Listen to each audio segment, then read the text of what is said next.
Hello friends, मैं doctor Mansoor और आज हम आपसे बात करने वाले हैं यूरिक एसिड के बारे में। जी हाँ दोस्तों, यूरिक एसिड शरीर का एक वेस्ट प्रोडक्ट है जो तब बनता है जब हमारे शरीर में प्यूरिन टूटते हैं। प्यूरिन वो सब्सटेंसेज हैं जो कुछ खाने पीने की चीजों में नेचुरली पाए जाते हैं, जैसे मीट, सी फूड और अल्कोहल। यह खून में डिसोल्व होता है और फिर किडनी इसे फिल्टर करके यूरिन के जरिए शरीर से बाहर निकाल देती है। लेकिन जब यूरिक एसिड सही तरीके से बाहर नहीं निकल पाता है या फिर शरीर इसे जरूरत से ज्यादा बना लेता है तो यह खून में जमा होने लगता है। यह स्थिति आपको हाइपर यूरेमिया कहलाती है। अगर यह लंबे समय तक बनी रहे तो यह शरीर में जॉइंट पेन यानी कि गाउट, किडनी स्टोन या दूसरी हेल्थ प्रॉब्लम का कारण बन सकती है। यानी यूरिक एसिड को बैलेंस रखना बहुत जरूरी है ताकि शरीर सही तरीके से काम कर सके। नॉर्मल यूरिक एसिड लेवल अगर हम देखें, normal uric acid level blood test से पता चलते हैं। हर एज और जेंडर के लिए रेंज थोड़ी अलग अलग होती है। मैन में ये रेंज 3.4 टू 7.0 मिलीग्राम पर डेसीलीटर होती है और वोमेन में 2.4 टू 6.0 मिलीग्राम पर डेसीलीटर। वहीं चिल्ड्रन में 2.4 से 5.4 मिलीग्राम पर डेसीलीटर होती है। अगर uric acid in normal range से ऊपर चला जाए तो इसे हाई यूरिक एसिड लेवल कहते हैं। हाई यूरिक एसिड लेवल का मतलब यह है कि खून में यूरिक एसिड जमा हो गया है। इससे जॉइंट में छोटे छोटे क्रिस्टल बनने लगते हैं जो बहुत पेन और स्वेलिंग का कारण बन सकते हैं। तो यूरिक एसिड का सही रेंज में रहना बहुत जरूरी है ताकि आप गाउट, किडनी स्टोन और दूसरी प्रॉब्लम से बच सकें। Harms of increase uric acid.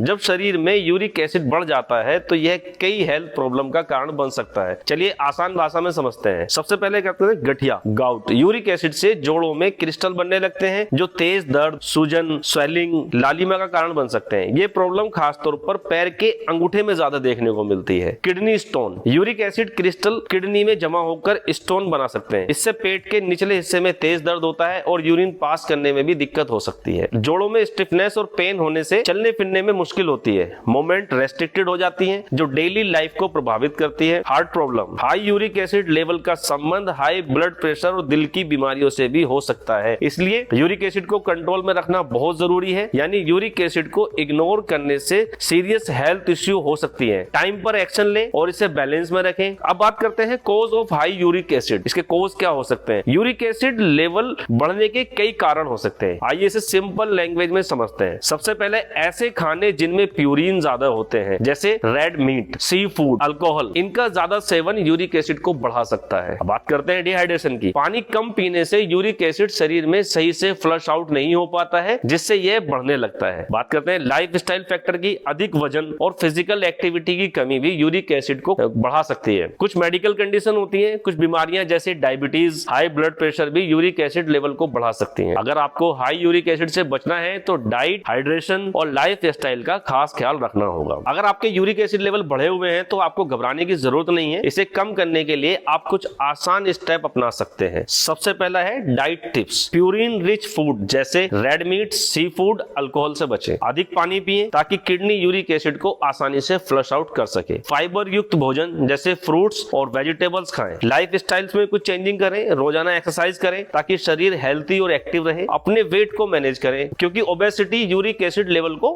बढ़ा सकती है। मेडिकल गाइडेंस, डॉक्टर से कंसल्टेशन जरूर करें और जरूरत पड़ने पर प्रिस्क्राइब मेडिसिन जरूर लें। रेगुलर ब्लड टेस्ट करवाकर लेवल को मॉनिटरिंग करें। कुछ होम रेमेडीज भी हैं, उनको फॉलो कर सकते हैं जैसे नींबू पानी। यह शरीर को डिटॉक्स करने में मदद करता है और यूरिक एसिड को कम कर सकता है। ग्रीन टी और जिंजर का सेवन करें। एंटी इंफ्लेमेटरी गुण होते हैं जो सूजन कम करने और जॉइंट को हेल्दी रखने में मदद करते हैं। इन टिप्स को फॉलो करके आप अपने यूरिक एसिड लेवल को इफेक्टिवली कंट्रोल कर सकते हैं। हाई यूरिक एसिड किसी भी उम्र के व्यक्ति को हो सकता है। चिल्ड्रन और यंग एडल्ट में भी ये समस्या देखने को मिल सकती है, खासकर अनहेल्दी लाइफस्टाइल और जंक फूड की वजह से। अब बात करते हैं क्या घरेलू नुस्खे, होम रेमेडीज पर्याप्त हैं? कुछ लोग मानते हैं कि सिर्फ होम रेमेडीज से यूरिक एसिड कंट्रोल किया जा सकता है। होम रेमेडीज जैसे नींबू पानी और ग्रीन टी मददगार साबित हो सकते हैं, लेकिन अगर लेवल बहुत ज्यादा बढ़ गए हैं तो मेडिकल ट्रीटमेंट और डॉक्टर की सलाह लेना बहुत जरूरी है। क्या वेजिटेरियन डाइट हमेशा यूरिक एसिड लेवल को कंट्रोल करती है? यह सोचना कि वेजिटेरियन डाइट से यूरिक एसिड कभी नहीं बढ़ेगा, यह एक कॉमन